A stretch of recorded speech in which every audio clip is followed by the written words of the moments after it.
Hola! Today we are going to be learning about writing and explaining numerical expressions. So instead of just simplifying, we are actually going to have you write some numerical expressions and then explain why it works or why it doesn't work. Make sure that you are putting your name, class, and date for when you're doing this. All right, let's look at this first problem. You're buying 3 cookies for $1.50 each. So just think about that logically.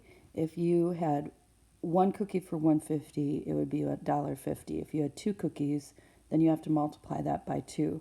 So this part is of that equation, or that expression is 3 cookies for $1.50 each.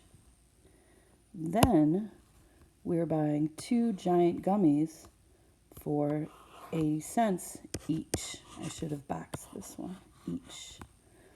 So along with the cookies, we are also having to pay for, so we have to add to that 80 cents for, times 2.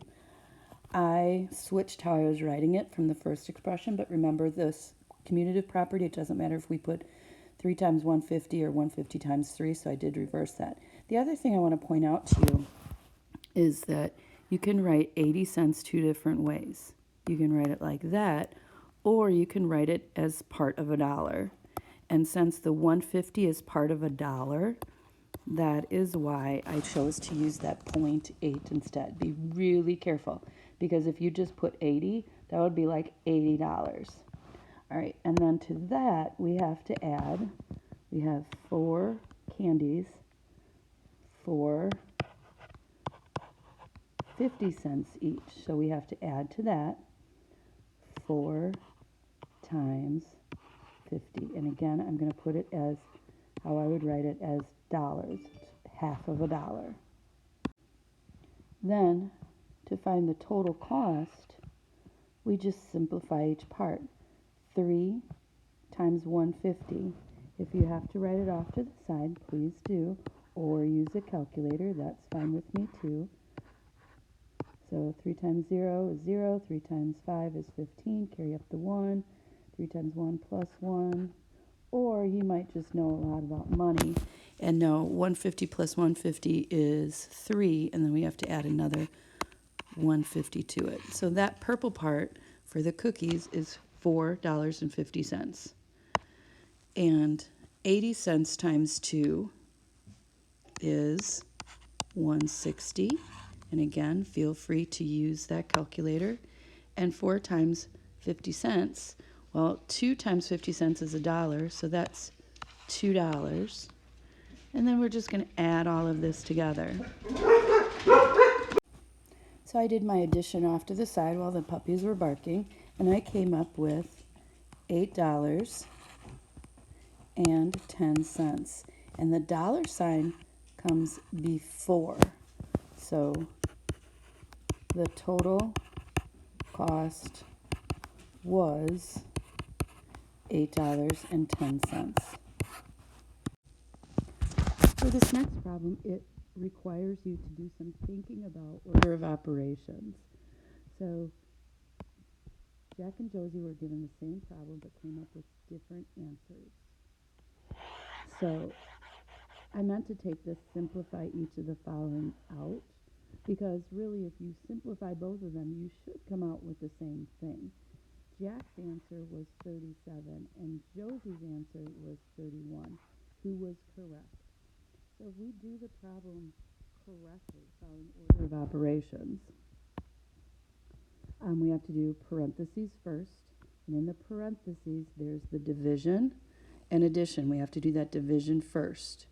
So 30 divided by 3 is 10, and then rewrite everything else. And we still have to finish up the parentheses. And then we have to do the multiplication before subtraction. so that's, 39 minus 2 is 37. Jack's answer was 37, so Jack was correct. Okay. Josie then did something wrong. She ended up with 31. So this is where you have to kind of play around with it. What are the common mistakes that might have been made? So the first thing that I see that someone might have done wrong is just going from left to right. So I'm going to do that and see if that is what the problem was. So 3 plus 30 is 33. And then I'm going to rewrite the rest. And then that's 11. Multiplication first. So for our explanation, we can say Jack used order of operations. Josie simplified the addition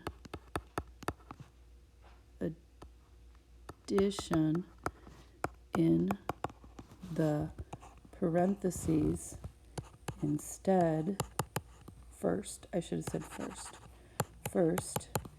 instead of the division. All right, again, this problem takes some describing. It's important we read carefully. Dwight gave Jim this expression to evaluate, right here.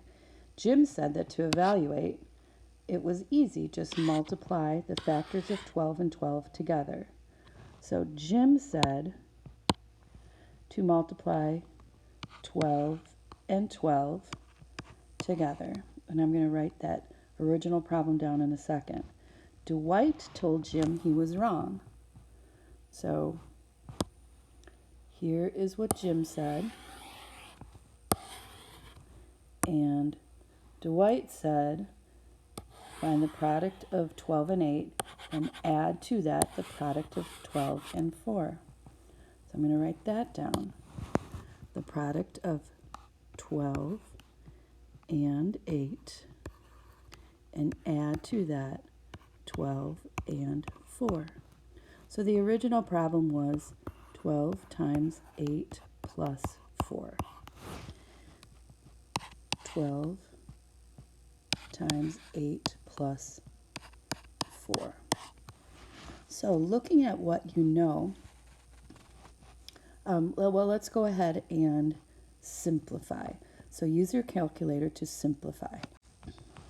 All right, so I followed order of operations here to get my 96 and 48, and then I added to get 144. Here, it looks like here was my 12, and 8 plus 4 is 12, and I got my 144. So that's how each was evaluated using their method. Who was right in this discussion and why? Well, they both came up with the same answer. So both of them were correct. Both were correct. But then you have to discuss the reason, like what they did. So let me see names again. So Dwight followed or used the distributive property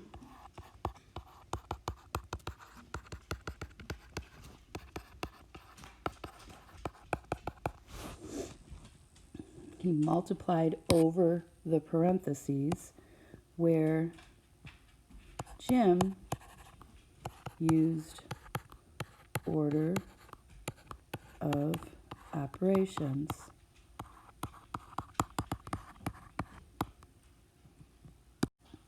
Up here we can see that Dwight multiplied over the parentheses, so the distributive property, where Jim did whatever's in the parentheses first. I personally found Jim's method easier in this case because 12 times 12 is like 12 squared is a perfect square that I knew by heart. Here I had to do a bit more figuring. But if you didn't know that, that way might have been the more difficult one. All right, that's it. On to your assignment. Peace out.